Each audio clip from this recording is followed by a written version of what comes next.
the former Vice President, Dr. Mahmoud Bawumia. Doc, welcome to the show. Thank you very much, Bernard. I also have Associate Professor of Finance and Economic Policy Advisor to the current Vice President, Sharif Mahmood Khalid. Welcome to the show. Yeah, thank you. It's good to have you. What is interesting is that your boss is called Mahmood, and that's his name. And your boss is called Muhammad, and that's his name. That should advise you on how you should conduct yourself. I'm also happy to say I have a partner for strategy and transactions at Deloitte, Yao Latte, Apia Latte. He's joining us virtually to give us some perspectives on the budget. Yao, good evening. Thanks for joining us. Yes, good evening, Bernard, and good evening to your viewers. I know you have a big day tomorrow with your own post-budget analysis, so I'm going to start off with you. Why do you guys take the budget so seriously? I mean, you in particular, every time a budget is ready, you work overtime, putting all the all the charts in place, do big presentations. Of all the things the government does, why is the budget so critical? Yeah, so thank you very much. So we've been doing this for well over 10 years or so, and we do this to help our clients first and foremost, and also help with government policy. And I think lastly is our corporate social responsibility. So the man walking on the streets would like to understand the budget in a language that they are so used to. And our clients hear the Minister of Finance read the budget, but they are interested in which aspect of the budget that affects their business on a day-to-day basis. So that's what we do. We just do to speak the language to our clients the way they understand it. And to the ordinary Ghanaian, we do some of these thought leadership events. So after we've done the budget analysis, we do a thought leadership event where we invite the public to attend, and they ask all the questions that they want to ask. So it's just a corporate social responsibility. Wonderful. What are the key highlights of this budget before we even get to your opinion about anything in it? Can you run us through what you consider the top lines of the 2026 budget? Yeah, so I'll categorize them in the way that I'm going to present this. So the first one is the macroeconomic indicators. So as you know, the first 9 months of the year has seen some impressive development on the macroeconomic front. So all the information, all the statistics around inflation, exchange rates, GDP growth are summarized in the first part of the budget. Then we look at strategic development or strategic programs that the government intends to implement. And so some of the programs we had in the manifesto of the government before, of the party, of the NDC party before they became a government, some of them are being operationalized. So the first budget that was presented, a lot of it were highlighted, but in this budget, they are seeking to operationalize them. So talk about 24-hour economy, talk about the big push agenda, talk about Nkukon Keten, among others. This is the budget that seeks to operationalize them. Then we saw some interesting development in the budget that was presented by the Minister of Finance early part of this year, which is like the budget of the government at the time, where they had taken out or removed about 7 tax handles. And then the question was being asked whether or not this is sustainable. And then the government also had, or at the time, the government had 1 or 2 tax handles that, even though they had promised to either review them or remove them, they hadn't taken a definite decision on them around the VAT especially. So this budget also gave an opportunity for government to also, having done all the consultation, give us a clear policy direction around their VAT and how they intend to implement it. So it's just the macroeconomic policies, government strategic initiative and projects, and then lastly on the taxation front. Wonderful. When you look at the key figures in terms of targets for 2026, does anything jump at you at all? Are there any targets that are overly ambitious or underwhelming if you look at what the government wants to do for next year? I think if you ask me, they are all achievable. And in a sense that if you have achieved GDP in the first half of a year, your GDP growth is about 6.3, and then you are projecting end of 2026 to achieve about 4.8. And even the year that you are in, that you are around 6.3%, your target is about 4%. and you are only increased by 0.8 percentage points in next year, I think it's just something that you can achieve. Same thing with the budget deficit.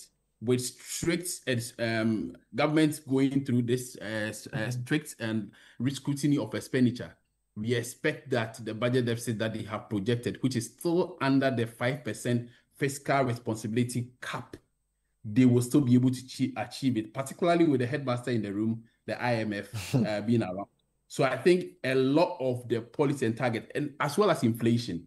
So inflation target for next year is 8% plus or minus 2. Inflation reported for October is 8%. And we have achieved the single digits far ahead of what we even projected for the year, because we project to end the year at about 11.7. As at October, we've achieved 8%. And we are projecting 2026 to end at 8%. I think these are not ambitious targets. They are targets that are achievable, except maybe we are not disciplined in one or two areas, then we may miss some of these targets. Do you think he's deliberately setting low targets so that he will say he's done well? So because as we speak, he has 4.8 months of import cover. He's aiming for only 3 months end of next year. As you rightly said, he's growing at 6.3 this year. He's aiming at ending the year next year at 4.8. Is it deliberately setting weak questions so that come December 2026, you say, I overachieved? Is that what Atuforsen is trying to do here? I think government is also being mindful of some initiatives. And a very good example is capital expenditure.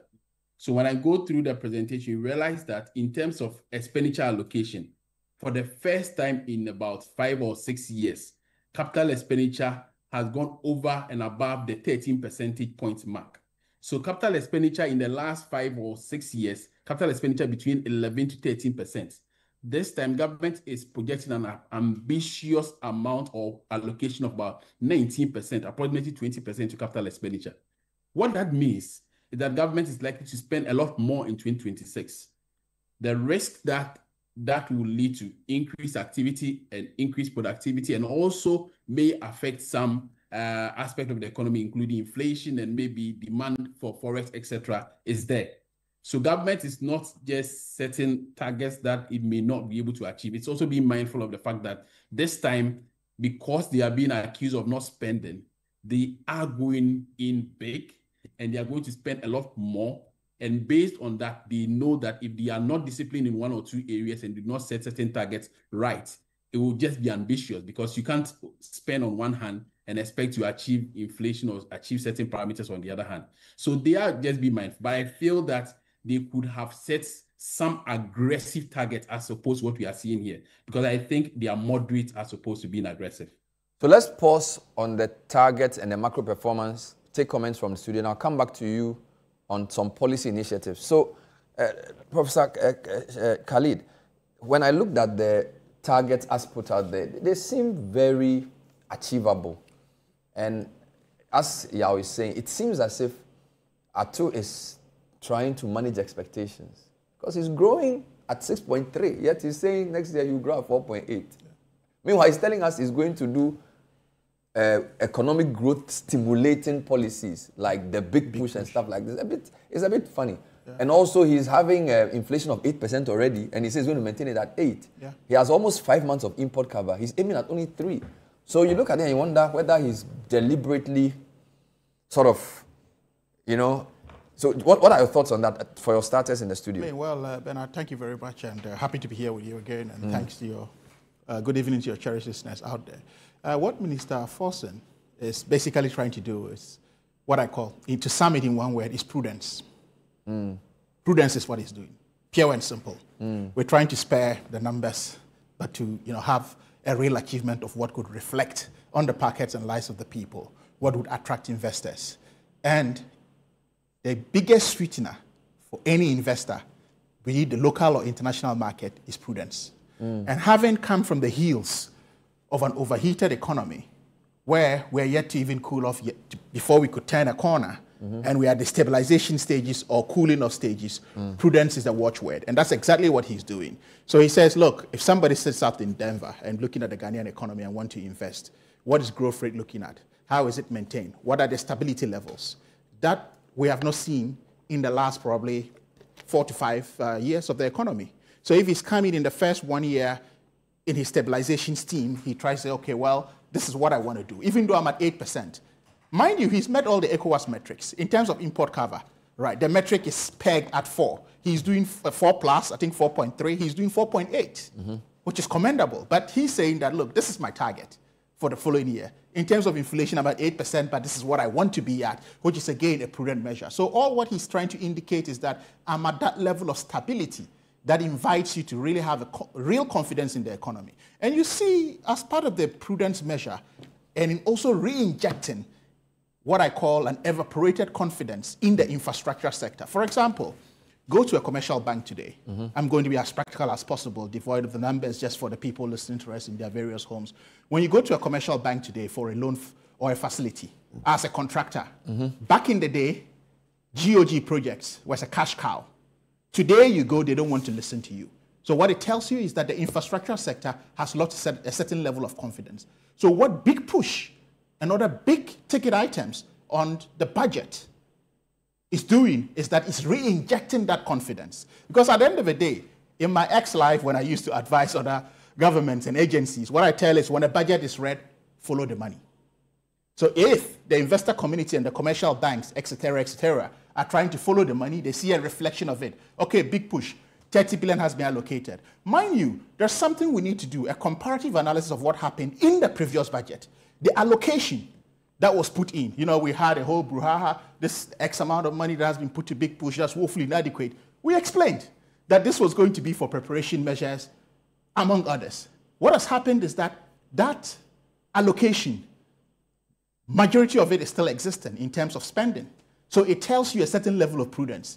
30 billion has been voted to big push again. So that is a continuity and investor confidence, stability and prudence that Minister Forson is preaching. Okay. So yes, it's all about prudence of the Mahama, Nana Jane, Opoku, Ajuman, Forson economy. So what is prudence? Prudence. Dr. Mahama, what are your thoughts on the target set in view of what has been achieved so far? Well, so thank you very much, and then good evening to my brother, and good evening to you and to the good people of Wale. Bernard, the finance minister gave us some targets.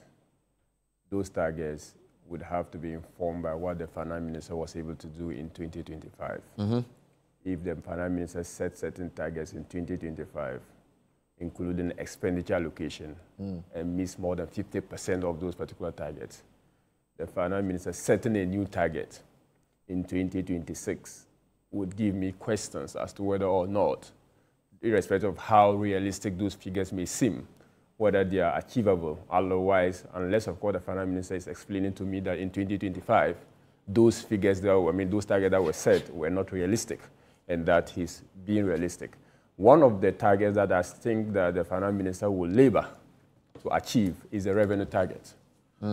The finance minister is expecting to do more than he did this year in terms of revenue. And he's telling us that this year he's going to rake in a lot of revenue. He's planning to do some 268 billion, which constitutes about 16.8% of GDP. When the finance minister ended this year with 11% of GDP. Basically, a 6% jump cannot be realistic for me. Looking at that number, the finance minister cannot do a 6% to GDP increase in revenue. Much more so when the finance minister is taking away a very relevant tax handle, the COVID-19, which estimated gives us about 3.7 billion. And as a third quarter, it gave the finance minister 2 billion in the budget. Okay. So the finance minister is basically taking away 2 billion direct. And if you look at the performance of the tax in 2025, the direct tax did not do so well as based on target. And now the finance minister only hope is to ensure that value-added tax is rationalized and the rates are going to reduce. If rates are going to reduce, maybe he's thinking that compliance will improve to bring in more revenue. Or he's thinking that digitalization, as he calls it, will bring in. But you see, since the time of Avle, we've been doing tax compliance and we've been trying to seal tap loopholes. But yet, compliance hasn't done enough. And the only way the finance minister will receive this particular target on revenue is for our finance minister to come with supplementary budget, either to increase taxes or to cut down the expenditure. So for me, once the revenue is not performing, it means that the expenditure will not perform. clearly, if you are not able to do, if I cannot clearly see how you are going to work on the revenue for the revenue to succeed, I don't see how expenditure. Let me just give you a quick point of information. So as you rightly said, he's budgeting 268.1 billion revenue. If you compare his revenue targets for each of the subsectors, it seems as if taxes on income and property is where his biggest jump will come from. He had budgeted 93.7 in 2025. He now wants to do 115.4, a 23% jump. He also wants to do 23% jump in international trade taxes, import duties. So those two alone seem to be, and then there's a category called others, where he wants to jump from 10.7 to 14.4. So by point of information, those are the three areas: income and property tax, international trade tax, and others. That's where he wants. But continue your point. Yeah, so basically, if you look at what happened in 2025 and the fact that the minister failed to meet the revenue target, and it's now even coming to take away an important tax handle, COVID-19, and still giving us assurance that he's going to get more revenue. You don't see how that's going to happen? I don't see where the government is going to get the revenue, from. Wonderful. The assurance that they are going to do compliance has been there. The assurance, even in the last budget, as a matter of fact, it is contained in that particular last budget that they are going to ensure compliance. In fact, mid-year, he said he wanted to move his office to the port. You get it? So it's been there. But still, despite that assurance, the finance minister could not meet the revenue target. Now, he's now promising the same thing and now saying they are going to ensure compliance and they want to meet the revenue target. Look, one or two things will happen by mid-year. The finance minister will revise the targets down, and we take note of that. The finance minister will revise the targets down, or the finance minister will come to introduce more taxes in order to meet the revenue, the expenditure. We'll come to the expenditure when we are discussing expenditure. And I think that the allocations are so unrealistic because you allocated 51 billion to 51 million to Women Development Bank. You could not fulfill that. This year you are promising 104 million. 401 million. You promised 100 million to a Jumawura program. You could not fulfill that. This year you are promising another 100 million. You promised 100 million to, 1 million coders program. You didn't fulfill that. This year you are promising 100 million. You are now promising additional 100 million for the fight against Galamsey. You are promising even more, for the, he promised what we call the Teacher Deborah Initiative. That was not delivered. And this year they are not even talking about it. So when you look at the allocations always look good.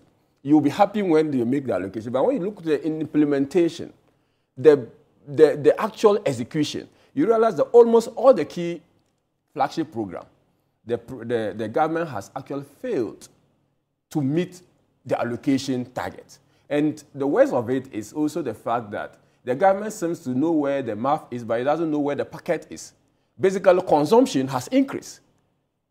For the year 2025, government has increased the wages and compensation, but capital expenditure has decreased. Big push. The government allocated some 13 billion. 13 billion last year. 13 billion last year, and they were able to do only 7 million. And now he's allocating 30. 30. So if you allocated 13 billion, and you were able to do only 7 billion, and you are hoping to do 10 by close of year, how are you going to make up for the difference of 7 billion? And now you are even promising more, that you are going to spend 30 billion. And if you look at the whole infrastructure budget, it's trying to do some 76 billion by putting everything, grants and loans. It's hoping to do some 76 billion in terms of infrastructure. So when you put that together with what the government has achieved, there are a litany of promises they made in 2024, 2025. They were not able to meet the revenue target. Even 100 million was allocated for the payment of assemblymen. As we speak, they have only been able to take only 3 months. The remainder of the 9 months or 9 months, we are yet to see where the money is coming. So when you put that together, so for you, the revenue is not realistic, and the performance for expenditure was also not attained for this year. So you are not hopeful for next year. Exactly. Let me take a breather. When I come back, we'll look at expenditure projections and what that says about this government's priorities. I still have Yaolate joining us, and I have the two men in studio. Stay with us.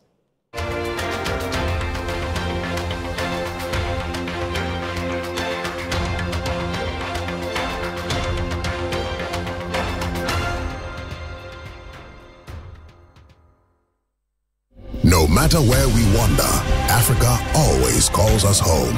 And here in Ghana, Stanbic Corporate and Investment Banking, together with clients like Gensa Energy and Goldfields, is driving sustainable growth. The transition from fossil fuel to cleaner energy is quite imperative for the growth of a continent that we call home.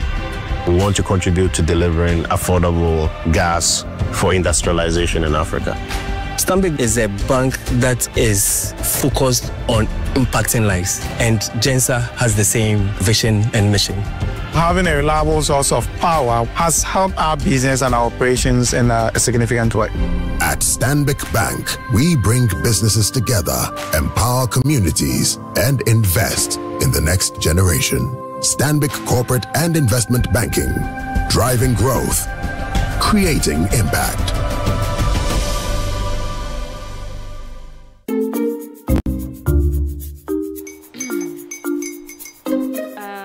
Kwame and his uncle are almost here. Wait a minute. This one too, your friend Kwame. Wait, Kwame? As in the same Kwame again? Yes, Mommy. The second coming. Into all this tension, just to reintroduce that broke boy from Kaswa. Why would you deceive the family like this again? Now I understand the whole delay. Troll from Kaswa. Why wouldn't he be late? Or be late? Of course.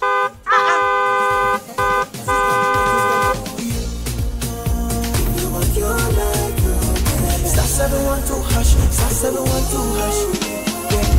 You go be the luckiest. Go be from Georgia, be luckiest. From not the block, she be luckiest. Yeah, you go be luckiest.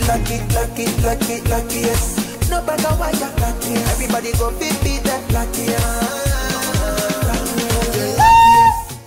That's Kwame! Send your God the apple boom. If you put it toye, so would the coming of the Son of Man be. Hey.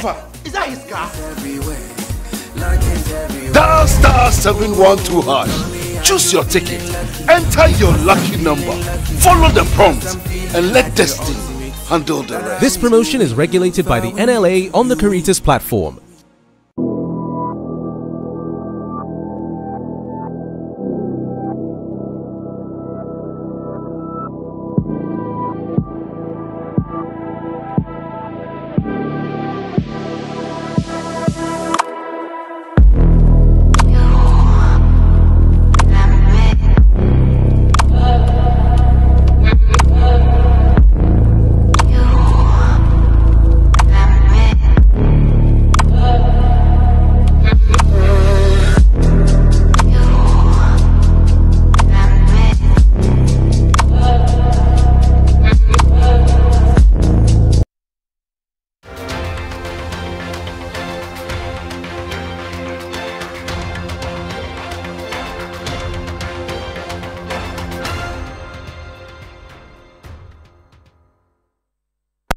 We're live tonight on the Point of View debating the 2026 budget. My guests are Sharif Mahmoud Khalid, who is an economic advisor to the Vice President, Professor Jenano Pokwajiman. He is an associate professor of finance. Dr. Mahamatia Abdul Kabiru is an economist. He used to be an economic advisor to the former Vice President. He's MP for the good people of Wale. We have joining us also Yawa Pialati, partner for strategy and transactions. And he has a big event tomorrow. He's going to do a budget review. I'm coming back to Yao. First round, Yao took us through what the macro performance issues were. Khalid thinks Atu is just being prudent. He's setting goals that are prudent. Dr. Mahama feels like the revenue targets cannot be achieved. And the expenditure proposals, he doesn't think they are realistic because even some of the expenditure items they wanted to do this year, they've not been able to do. Yeah, let's come back to you. First point on expenditure and the allocations. What is the picture looking like and what does it reveal about the government's priorities? Yeah, so thank you very much. So I'll start with a quick one on how the first 9 months of the year has been. Mm-hmm.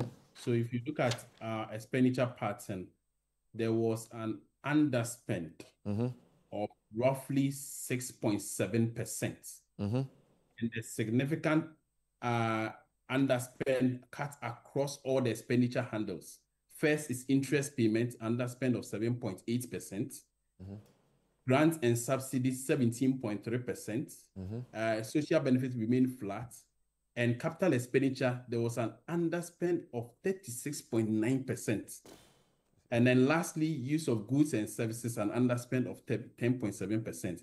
So the only overspend was on compensation. And we know the development in the education sector and the health sector, some labor union activities that obviously the government acceded to some of them, that resulted in the overspend. And there are a few other reasons as well. But if you see the trend, you realize that government was largely managed their expenditure pattern with a level of scrutiny, particularly the capital expenditure. So for you to record an underspend of 36.9% for capital expenditure, that's remarkable. But then you see that changing widely and significantly in the year 2026.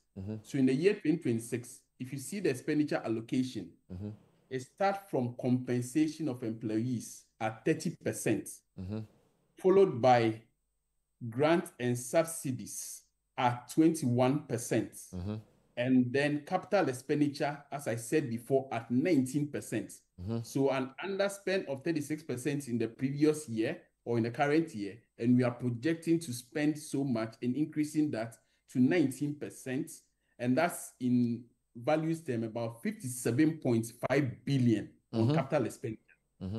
And then followed by social benefit and other expenditure. So that followed by interest payments. So interest payment at 19%, and then you have social benefit at 7%, and lastly, use of goods and services. Now, there's something that's interesting here.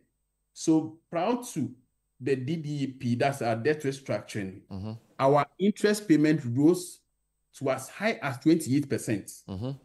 So following the debt restructuring, you can see significant fiscal space created by that. So now you drop from almost 30% to now 19%. So government now has fiscal space to spend in other areas, and that's why we are seeing significant allocation to capital expenditure. And I guess that really helps to appreciate that when you are going through debt distress situation, there's very little you're able to do in other areas, particularly in capital expenditure and goods and services. So the government was allocating a lot to compensation and also to interest payments. But now, after successfully going through a debt restructuring, government has a lot of fiscal space to spend on capex and other areas that will increase productivity. Yeah, I'll stay there. Stay there. If you compare 2025 projected to 2026 budgeted for the items you mentioned, capex is projected to rise by 141% because it was 23.9 last year or this year, and 2026 is, as you said, 57.5. So if you compare just year on year, capex is projected to rise by over 140%. Is that realistic? I mean, if you look at compensation, he's proposing to go up by 12%, which seems fairly reasonable. Grants to other government institutions, 25% if you compare next year to this year. Interest payment, 13% rise. Goods and services, 118 from 6 to 13 billion. Any comments on this? Yeah, so I think it's a very good observation that you've made. What we see for a lot of capex expenditure or capital expenditure is that it starts with a commitment over a certain period. So one of the major infrastructure development that government intends to embark on is the Accra-Kumasi Express Highway. That project is expected to be executed in 3 years. So the portion that will be executed in year 1 is what has been allocated. So it does not necessarily mean that we are allocating money to finish the project next year. So it's just part of commitment for some of these projects. So let's go to the next slide where you see a summary of some of the major expenditure patterns that government is looking to undertake. Good. So the first one is 30 billion. Big push. And it's for the big push. So you've allocated 30 billion out of the 57 billion that we just spoke about towards the big push. That's significant. So it's almost like 70% of the entire capex allocation is going towards the big push. And so that's supposed to support strategic roads and bridges. Then we also have others, another portion of that that's supposed to support bridges, maintenance, rehabilitation nationwide.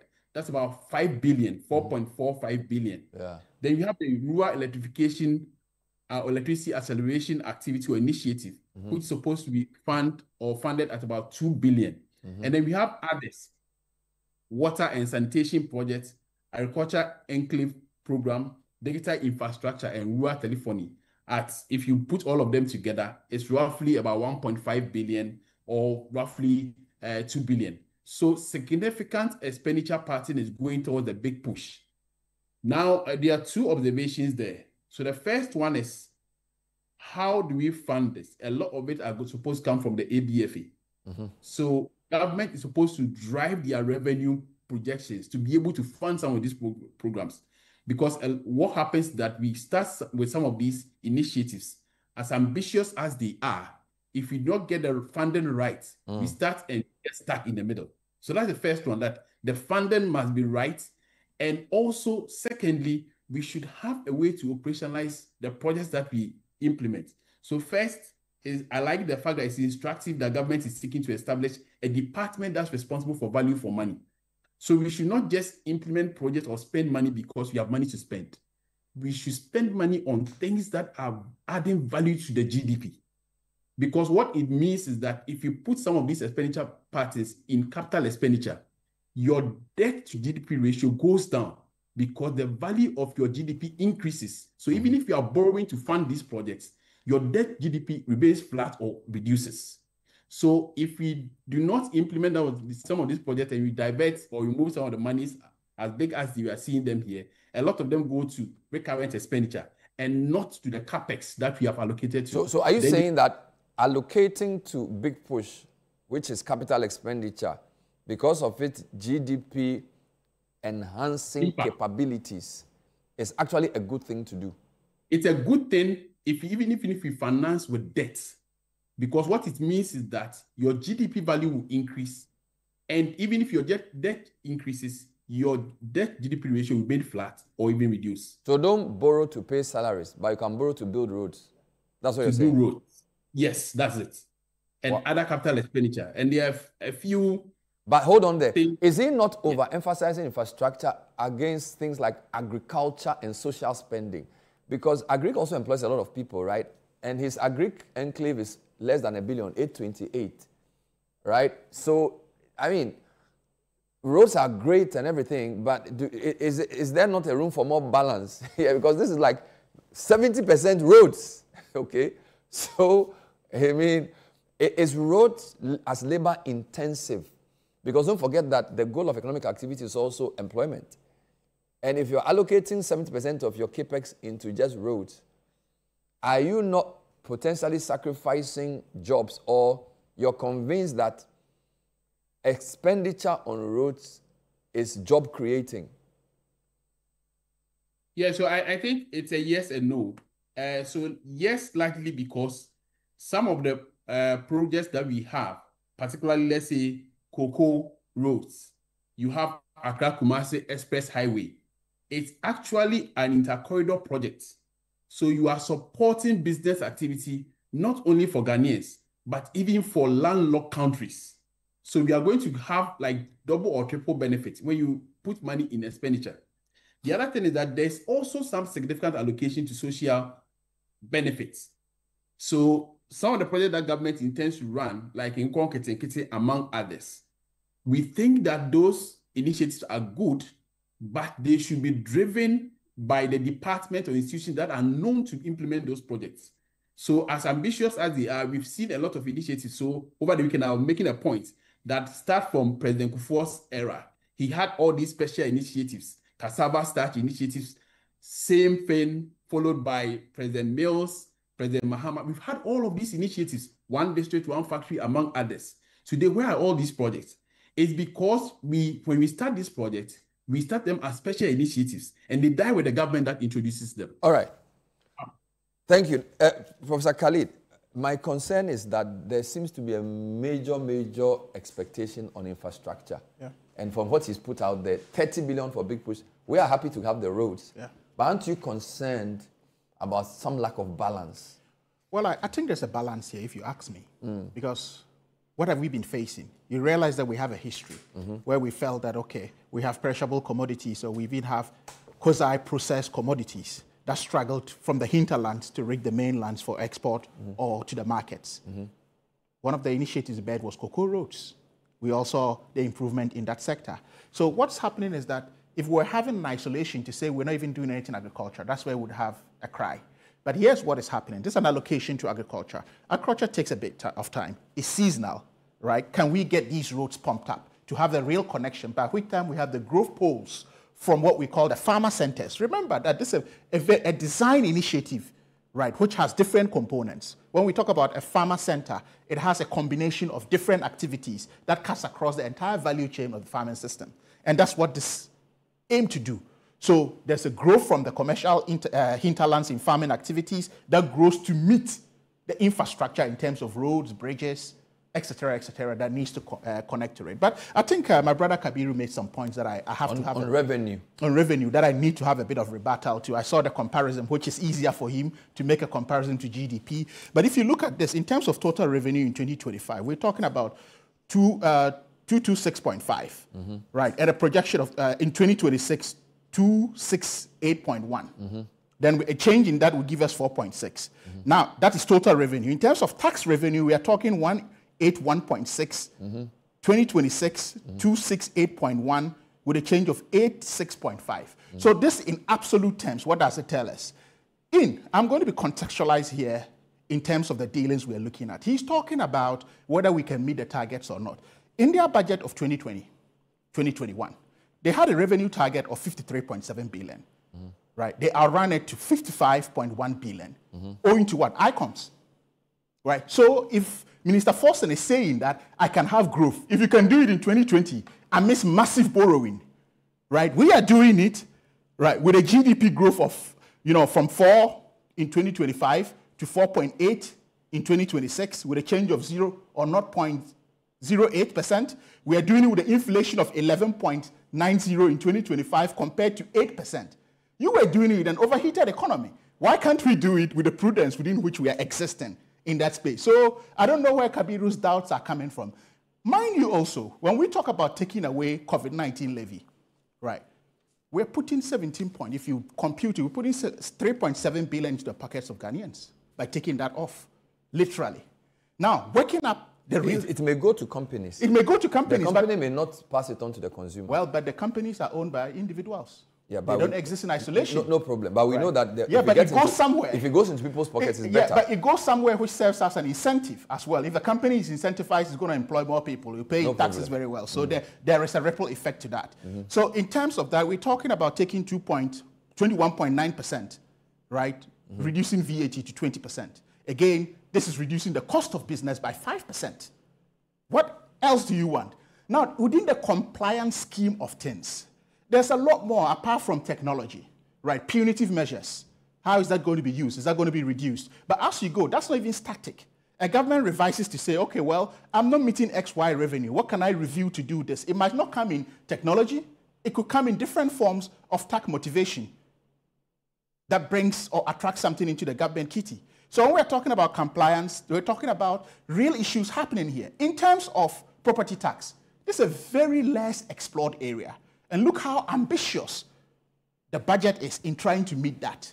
And look at all this revenue, or looking at us, or staring at us in property tax, if we actually are going to have the real commensurate payment of such a revenue coming to the government kitty, what that will reflect. Well, so there's going to be a balance here. I didn't see a specific policy initiative around harnessing property tax. All I saw was that he has jacked up the expectation from 93.7 for this year to 115.4. Well, but he didn't tell us how he was hoping to generate more property tax. You don't expect that in a photographic budget. Well, for some of the things he said, some of the things for example, when it came to the port issues, he said he was going to use AI to reduce under-invoicing and misinvoicing. Yes. So at least he gave us an idea. We don't know anything about property tax. But my point is, this budget has been read. Parliament itself is even having a post-budget review. Kabir, I'm sure you attended. So what happens is that you can't have a solution to every issue flagged in a budget. No problem. But you have, an addendum coming through, right, in terms of backing and preparation stages as to what to do in terms of that delivery.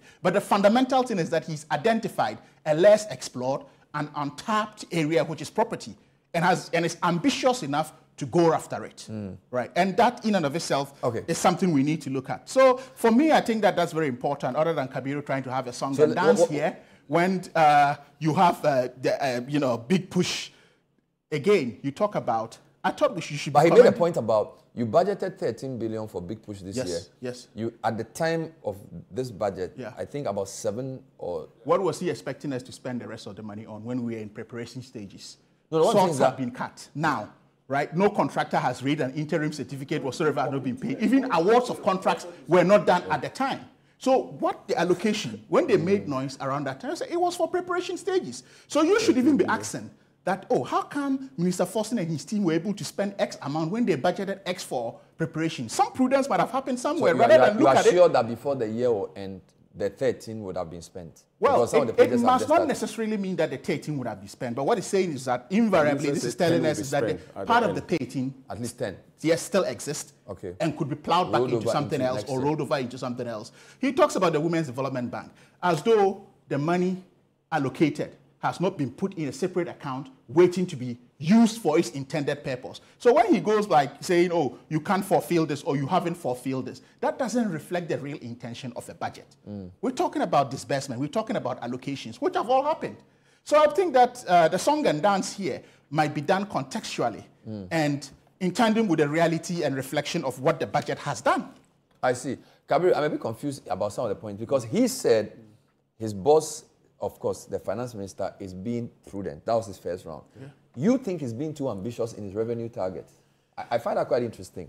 And now, on expenditure, what do you think? Based on what we've seen. They made an ambitious revenue target in 2020. So the issue he raised with ambition in 2024 and 2021, first and foremost, it's not factual right that growth was 4% in 2024. The GDP growth for 2024 was 5.7%. End of year? End of year. Was 5.7%. Fair enough. That growth rate compared to the world managed economy is how much? Oh. It's 1%. That is one. Half year for 2024 was 7%. GDP growth for 2024 was 5.7%. When you had a deficit of 11.7%, highest in the history of this country. You had all the time. Let's not do this to our viewers. Okay. We're stating facts here. And the fact is that GDP growth it was 5.7%. Was 5.7%. Correct. It wasn't 4%. Correct. And half-year growth was 7%, and this year it is 6.3%. That overheat economy in 2024, in terms of the macroeconomy, in terms of the GDP growth, was doing better than the economy now. How?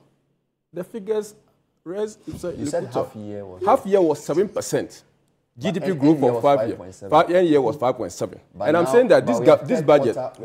Yes, I'm saying that this budget presented half-year, it was 6.3%. I'm just making comparison because I compare half year to half year, end year to end year. Half year last year was 7. Was 7%. I see. And half year is 6.3. So I'm just saying that on the figures, I'm not saying that some macroeconomic indicators are not better than they were in 2024. That's not what my argument. Okay. I must admit that inflation is better than it was in 2024. The stability of the city is better than it was in 2024. I speak to the fact, right? I will not wash away those particular facts. But I'm telling you that when we are speaking and addressing issues, we are speaking to the facts. You talk about agriculture. Agriculture was allocated 1.5 billion under the Agri for Economic Transportation Program last year. Now they are coming to 200 million. What has become of that 1.5 billion in 2025?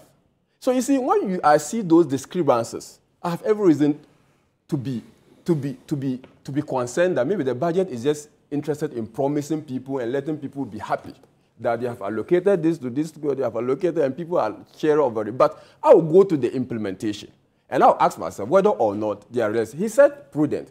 Look, like I said, nothing justifies that your capital expenditure is reduced by some 36%. That's not prudent. That is actually the investment that we have been yearning to do, and your compensation has already increased. What explains the increase in the compensation? Even the workers that were looking for financial clearance for, they said they could not give them.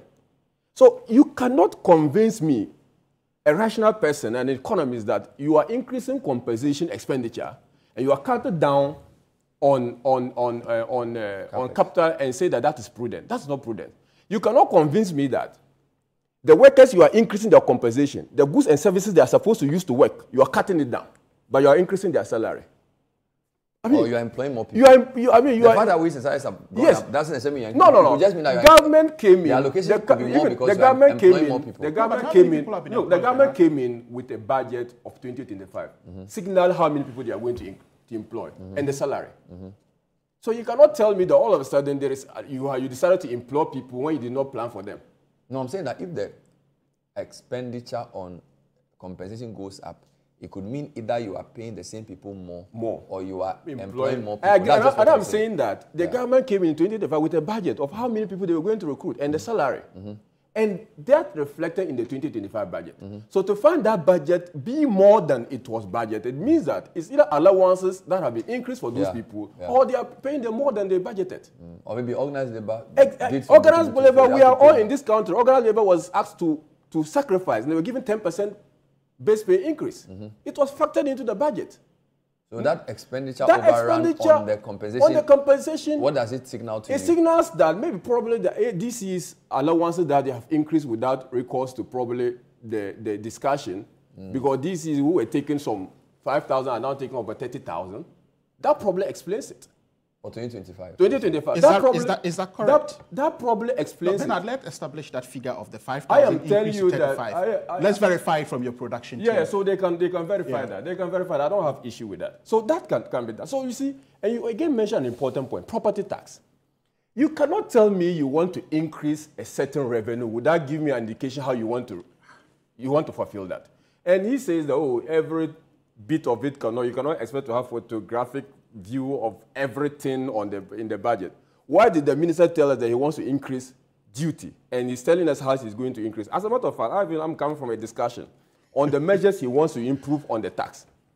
The contracts he wants to sign, some of them are international contracts which require parliamentary approval. And from that discussion, that will give him comfort. Okay, that probably is addressing this matter. But you cannot just say that you want to jam property without telling us how you want to do it. Remember, the discussion about property rates didn't start today.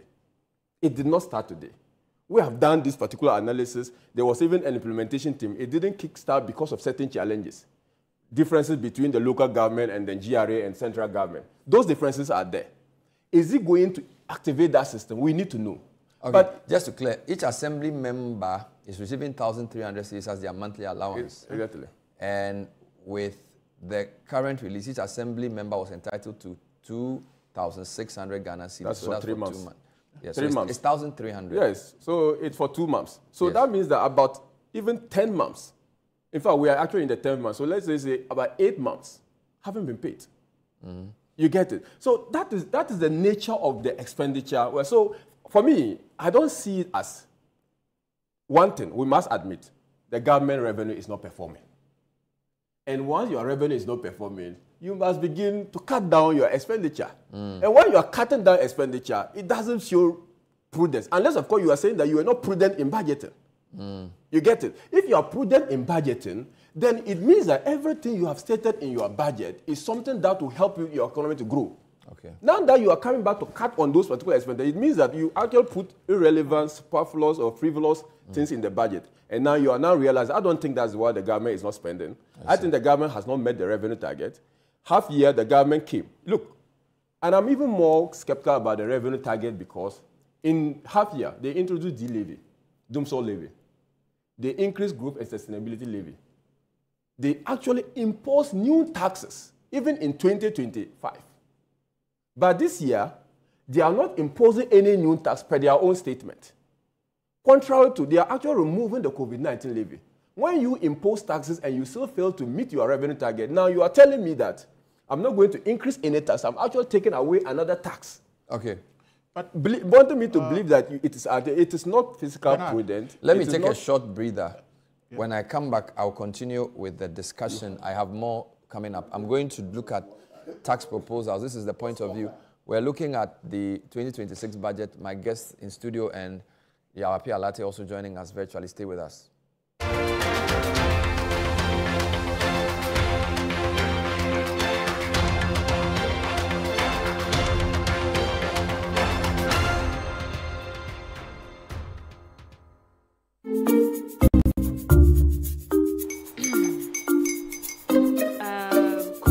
Uncle are almost here.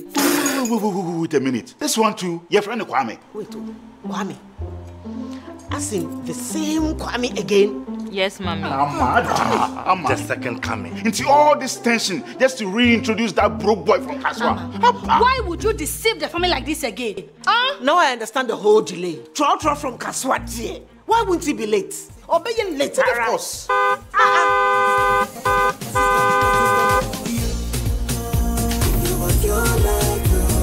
Star 712 hash, star 712 hash. You go be the luckiest. Coffee from Georgia be luckiest. From Natepia, cause she be luckiest. Yeah, you go be luckiest. No matter why you're lucky. Everybody go be the luckiest. That's Kwame! Send your God the apple boom. If you put it at all, so would the coming of the son of man be. Is that his car? Dial star 712 hash. Choose your ticket.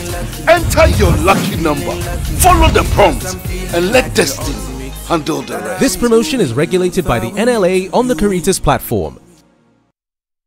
When malaria strikes your home, it strikes everything. No more endless worry because of malaria. Fight malaria back with Vegetem. Vegetem is effective, safe, and fast-acting against malaria. Vegetem tablets stays effective right to the very last tablets. Vegetem is also available in suspension for children. Vegetem, tough on malaria, easy on you. Distinguished ladies and gentlemen, please welcome the winner, President and Chair of the Board of the Trade Finance Bank of Africa, Afri-Exim Bank, Professor Benedict O. Rama. In navigating financial challenges in our region for sustainable development, when we look at challenges, we also know that challenge is one side of a coin. You have challenges, we also have opportunities. And that is why Afri-Exim Bank has grown the fastest in times of crisis. I also thank organizers for considering me worthy of this prestigious award, which I will cherish all through my life. The Africa Prosperity Champions Awards APCA and Presidential Gala Dinner unites visionaries from heads of state, business leaders, social change makers to innovators to celebrate African excellence in order to encourage a new generation of leaders.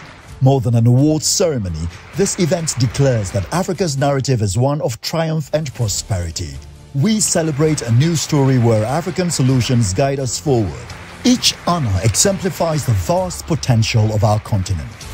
The fourth edition of the Africa Prosperity Champions Awards and Presidential Gala Dinner takes place on February 6, 2026 at the Kempinski Gold Coast Hotel in Accra, Ghana.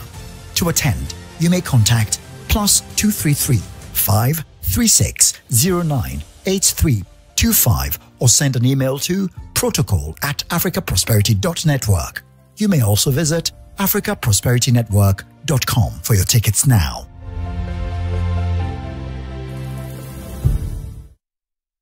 Papa no no, papa no no, papa no no, papa no no, papa no no, Ankasa. Polytank is everywhere, durable and authentic. Stronger brand you can trust. Polytank, we get some more Rambo and get some more Super. And the Polytank we did. Polytank, papa no Ankasa.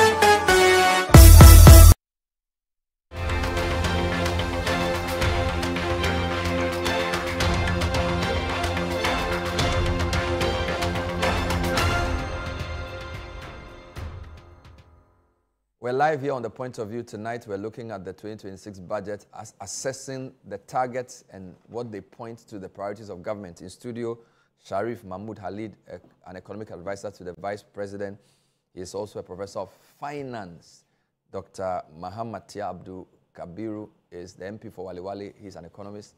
He used to advise, I'm sure he still does, the former Vice President. And then I have Yawapi Alate, who is the partner for strategy and transactions for Deloitte.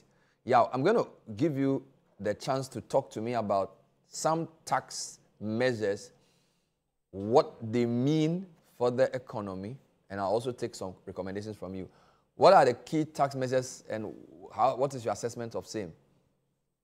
Yeah, so thank you very much. I think over the years, and based on our pre-budget survey, some of the sentiment that have been expressed by business and the general public has been that every budget introduced new taxes, and that's something that brings a lot of uncertainty in the business community. So for the first time in so many years, we've seen a budget that has not introduced a new tax. So that's commendable. And I guess on the back of that, we providing some certainty to businesses.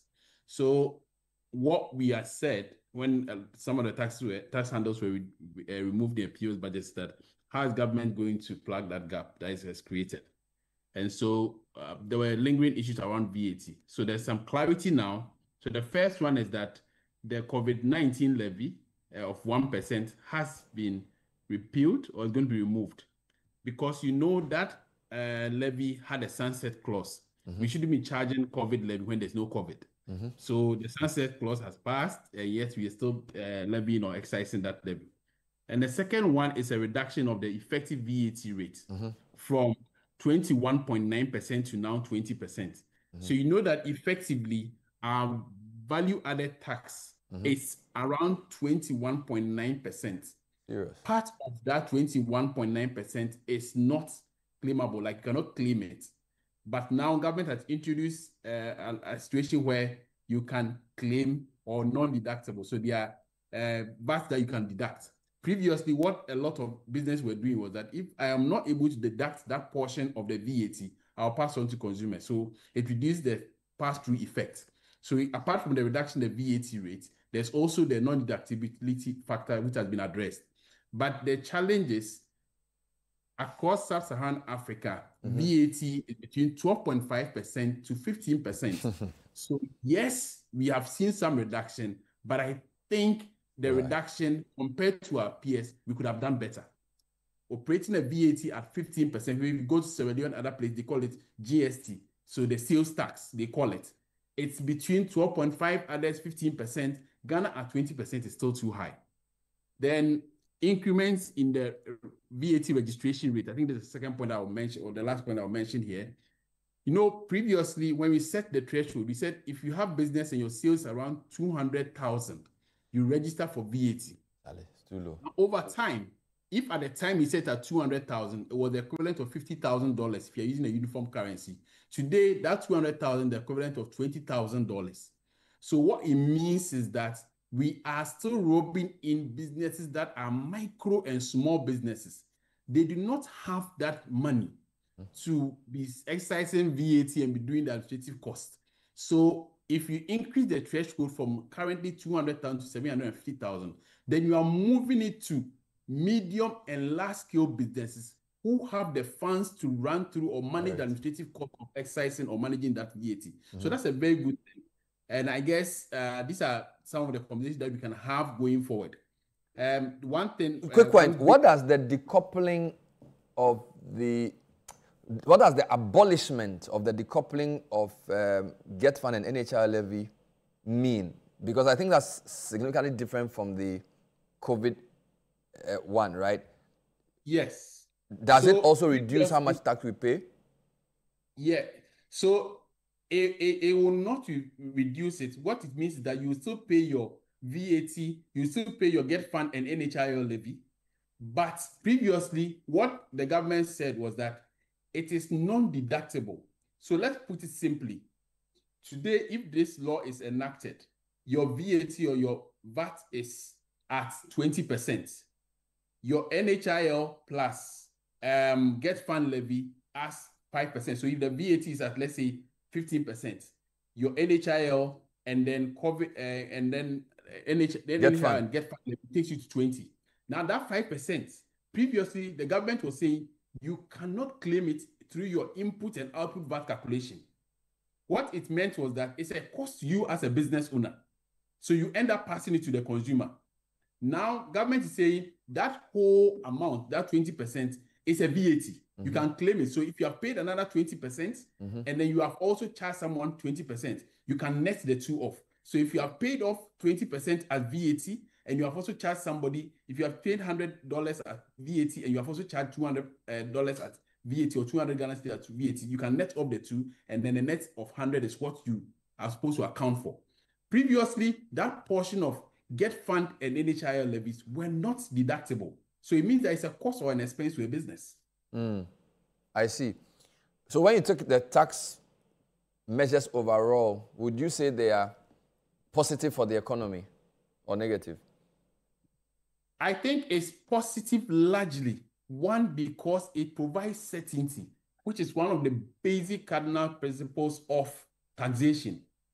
When businesses are not certain what is going to happen, they are not certain if you are not going to introduce new taxes, and then businesses are now going to calibrate their system. So if the VAT had increased from where it was 21.9 to 25%, what it meant was that business that had implemented system would now have to calibrate it, change it, bring in new equipment to do that. That's an administrative cost. So that certainty is good. The second thing is also the removal of the COVID levy, which a lot of businesses from our budget survey have always complained about, that we shouldn't be charging COVID levy when there's no COVID. And then the decoupling measure. The decoupling measure is also very good and helpful because the pass-through effect has been minimized. I guess going forward, what we should do is, previously we had challenges passing tax laws on time, and government having a stronger majority in parliament. What it's good is that it's going to help them pass or exercise pass this relevant laws after the tax has been approved or after the budget has been approved. The appropriation bill must be passed as early as possible so that business will benefit, because we are just getting to the beginning of the end of the year. So by January, if a lot of these laws have been passed, the operating bill has been passed, the relevant enactment has been enacted and approved and accented, then business can start benefit as early as possible. But generally, I think we've created some very good tax conditions. What I've said here is that, look, our VAT is still too high. And I also want to say that our tax to GDP ratio of between 13 to 14% is still low compared to our peers like Kenya, compared to our peers like Nigeria, and then compared to our peers like Ivory Coast. They are at 18%, we are still at about 14%, which means that this mantra that we have always been saying year on year, that bringing a lot more people into the tax nets, we have just been doing it by just around the same people that we have been taxing. All right. We are taxing the same group of people.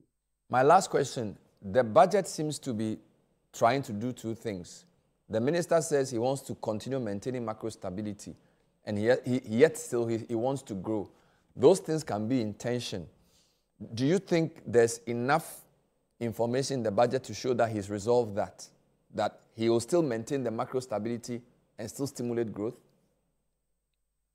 Yes, and I think if you look at it, a lot of the reforms have been around the indirect taxes, which is the VAT, the COVID levy, etc.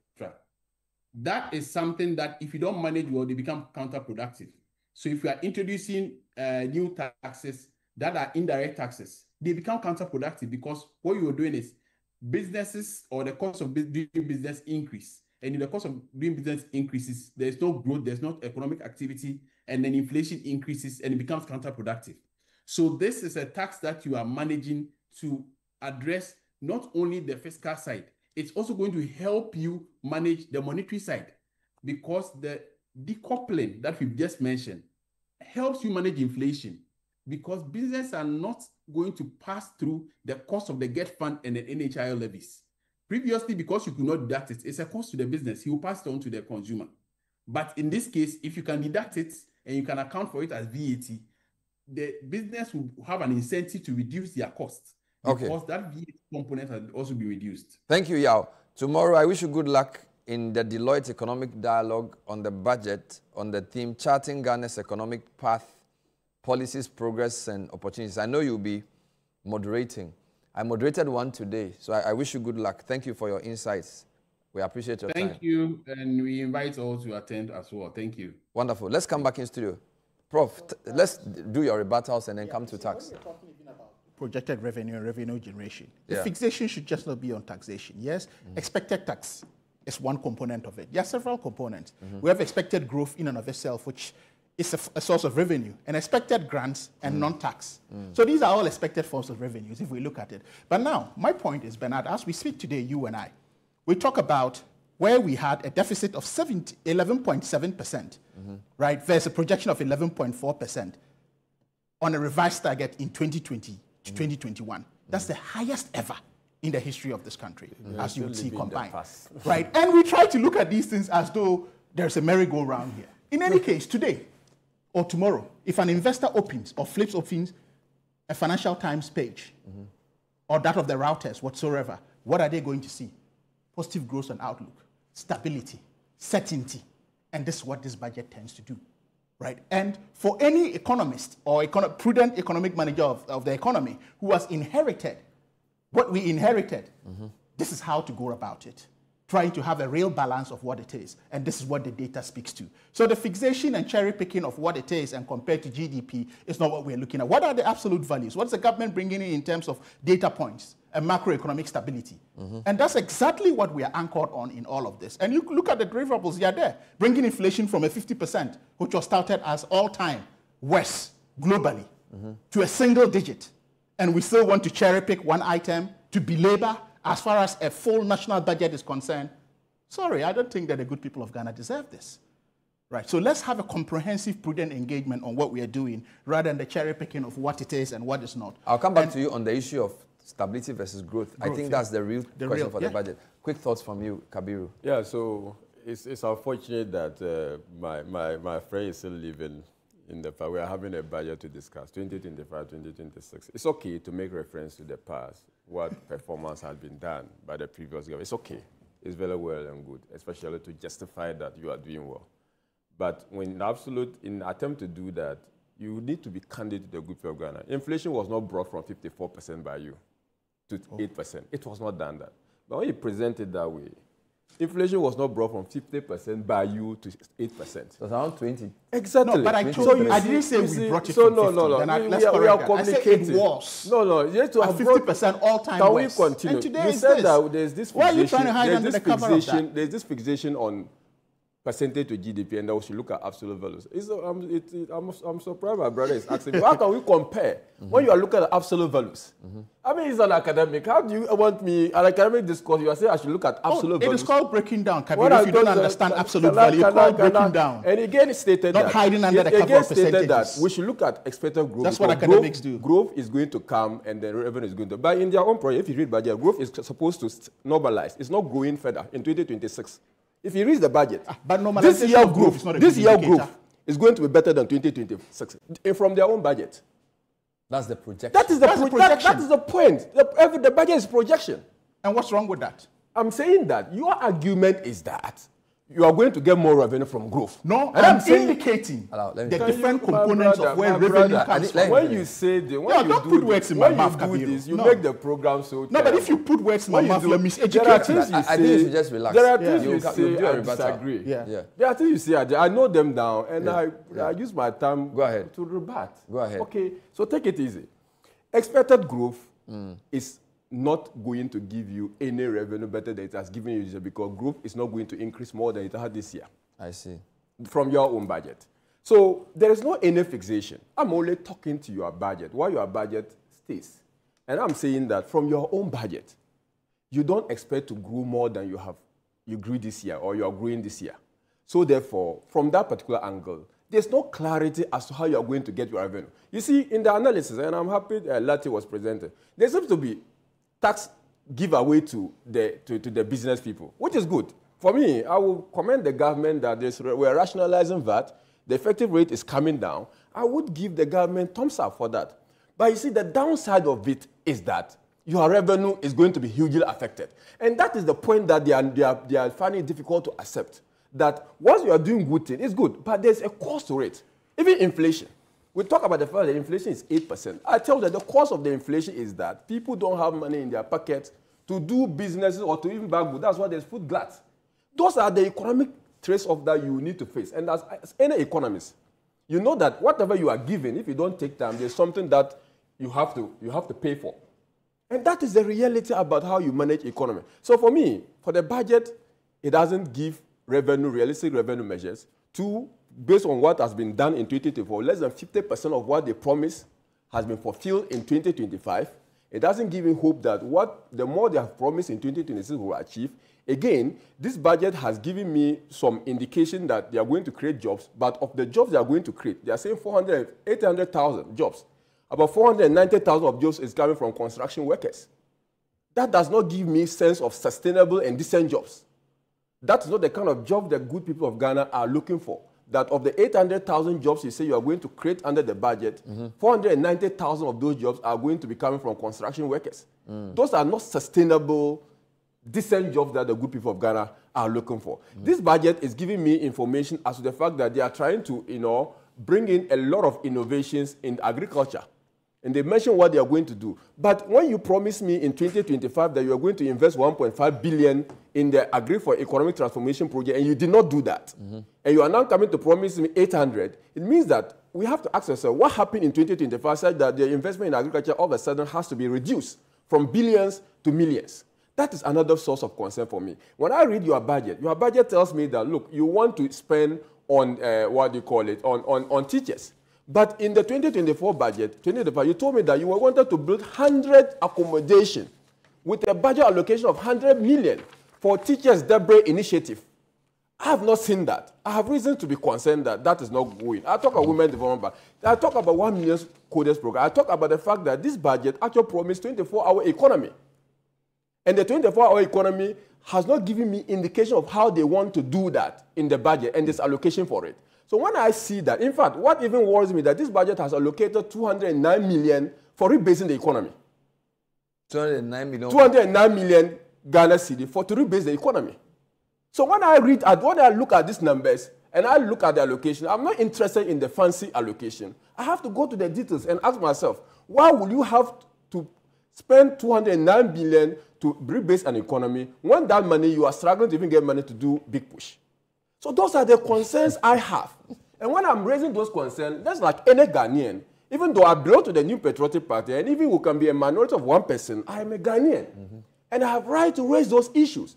And my duty is to bring out the other part of the budget we've not averted our minds to. When I'm doing that, I'm just doing that out of malice. I'm doing it out of fidelity to the Republic of Ghana. And that MPP might have had these problems.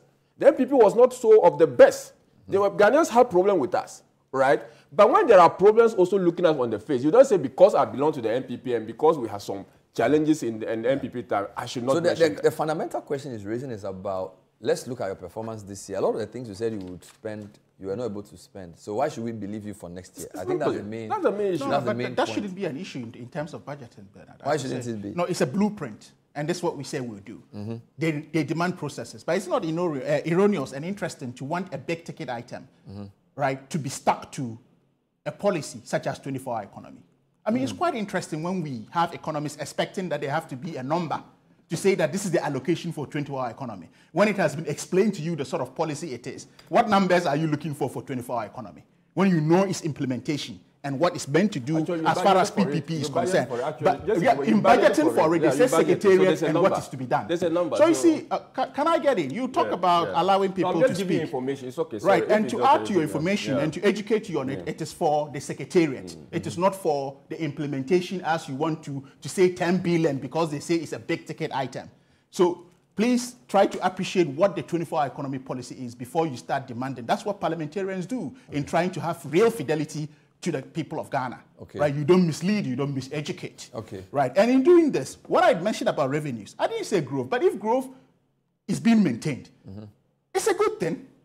Right? But why does if any government of the day, in any economy, in any nook and cranny of the world, meets a revenue target within a first quarter, or Q1, Q2, or Q3, is that not miraculous?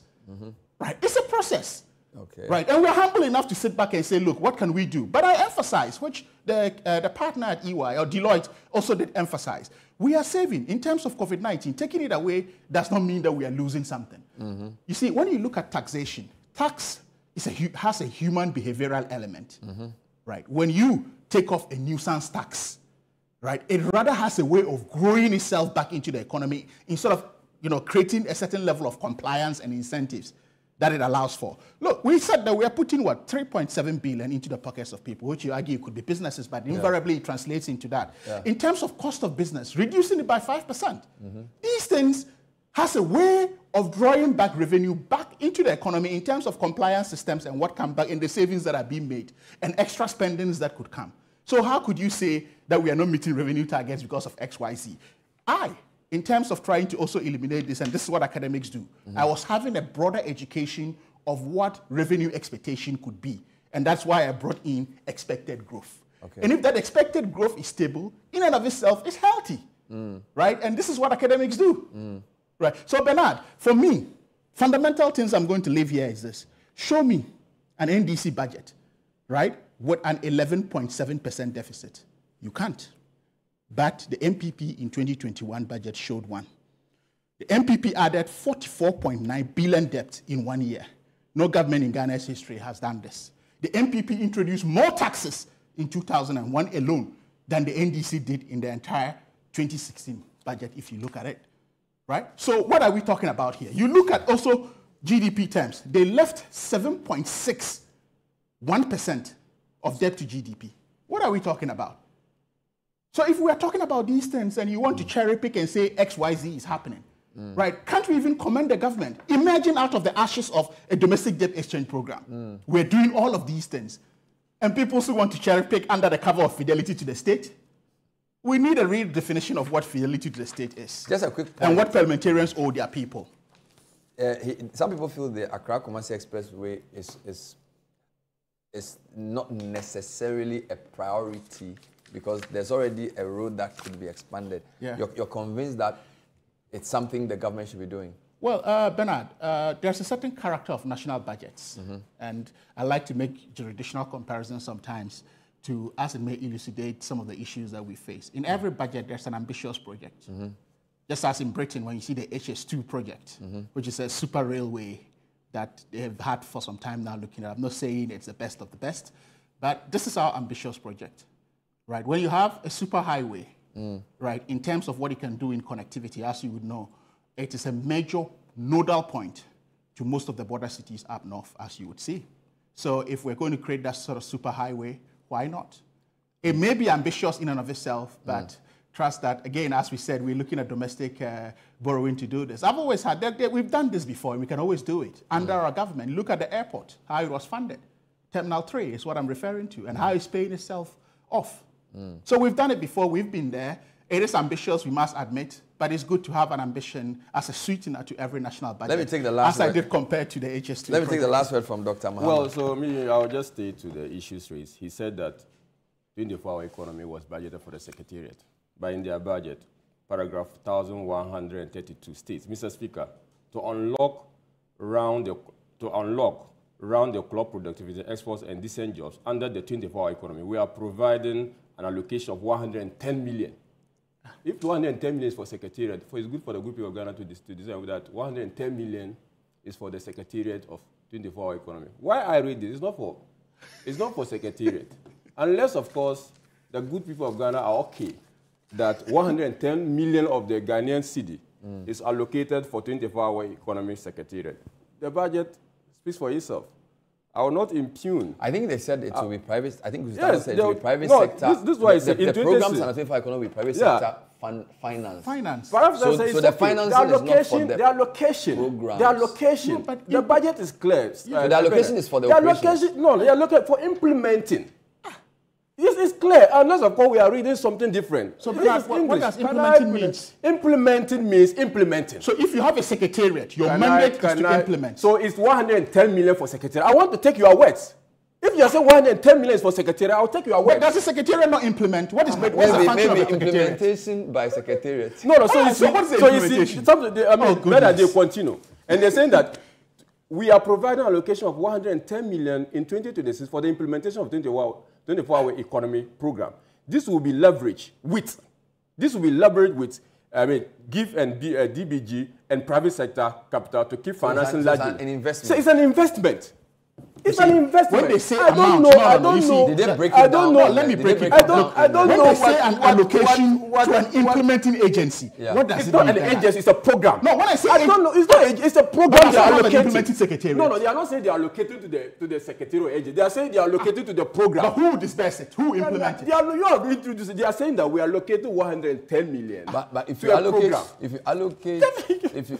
you allocate 400 million for a women's development bank, yes, does some of that not go into the setting up of the bank? So now, last year, how much was used? I think they said 50. So the ideal thing probably was that we are using the 50 million to set it up. And then the 400 is the because capital. he stated that it's a stated capital. So the minister was very clear. When they gave the minister was if you are using part of it for said setup, that means you have missed. Said that it couldn't even be. You have missed. So the question is, so I think the question we are trying to resolve is whether the 110 for 24 economy is for the secretariat being set up or for seed for the capital. secretariat to implement. So by implementing, what does it mean? What semantics do we want here? To implement, but you were clear that it's we'll for the end it here. secretariat. Thank you. Thank you for talking to us. We've been talking to What's the mandate of the Dr. Muhammad Tia Abdul Karim, MP for Wale Wale, and a former spokesperson for, a former economic advisor to the former vice president, and Sharif Mahmoud Khalid, who is the current economic advisor to the vice president, and we had Yaopi Alate, partner for strategy and transactions, Deloitte. He has a big program tomorrow. Please tune in and watch as well. My name is Bernard Avle. Have a good night.